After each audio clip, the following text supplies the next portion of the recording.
I am so sick of hearing about people who do not want to have anything to do with a person who has a difference of opinion regarding their politics. And if I may, stop using the word Nazi. It is sickening how freely people throw that word around. You devalue the word when you use it. Not everybody is a racist. Not everybody is a sexist. Not everybody is a misogynist. And one more thing. Do you really think if you attack somebody as hard as possible that that's going to get them to change their ways? Or do you think they might just dig in a little deeper in their beliefs and keep it that way? If not, maybe vote in spite of you. Because that's what's going to happen in many races. People are going to vote against their own interests because they find your side to be insufferable. I see it all the time. In fact, I think of my closest friend from back home. He's one of the most hardened conservatives that I know. He looks exactly like the type of person you would expect to see in one of those militia groups. He's bald, he's got a long beard, and he's a tough guy. But you know what? I can talk to him about anything. He'll needle me and tell me I'm a crazy commie or whatever. But he always likes to joke that when, the Civil War starts, he'll spare me. We are too divided of a country right now. We have to figure out a way to pull it back. And it's not going to be easy. But if you stick to the issues, if you stick to the policy, and you recognize that it's about more speech, not less speech, that's when the real change is going to happen. That's why I applaud what Marianne Williamson said about Joe Rogan. She's right. You don't have to agree with him, but you're going to ban him? Are you nuts? It is amazing how things have changed. It really is. We have to have the courage to agree to disagree on things and not allow that to be the end-all be-all. There are people who are never going to change their mind about abortion. There are people who are never going to change their mind about the LGBTQ community. There are people who are never going to change their mind about the Second Amendment. Both ways.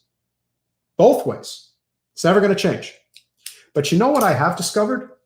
Most of them agree about the corruption in our political system, if not everybody.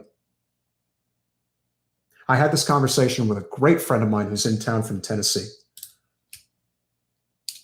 Very conservative. Very big supporter of Ron DeSantis. But when the conversation with her came to, do you agree that the GOP needs a movement like the progressive left has, where we elect non-corporate representatives into levels of power? The answer is overwhelmingly yes. It's not even a question.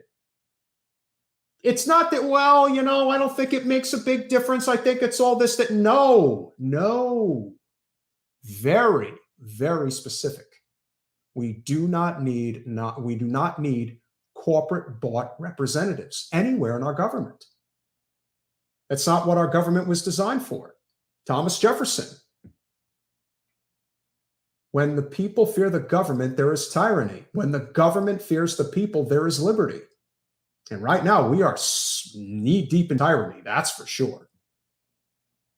But if you want to move towards a more liberty-centered society, the only way that's going to happen is if we respect each other's differences.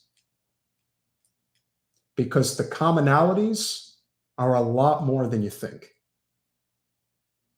Progressives and libertarians in particular share a lot in common. And if we are allowed to build upon those, there's no telling what we could accomplish. For every progressive and libertarian that I talk to, universally all agree on civil liberties. Not only should cannabis be legalized, but all narcotics should be decriminalized. Expunge all nonviolent drug offenders' records. Eliminate the for-profit prison system. End qualified immunity. So the police will police the police. Yes, I know it's a play on words, but it works. End the mother effing wars. Libertarians agree on ending the wars. Who emits a bigger carbon footprint on this planet than the military-industrial complex? Nobody. It's not even close. Everybody could be driving a tanker-like automobile, and that will never compare to what the MIC does to this world. So we agree there.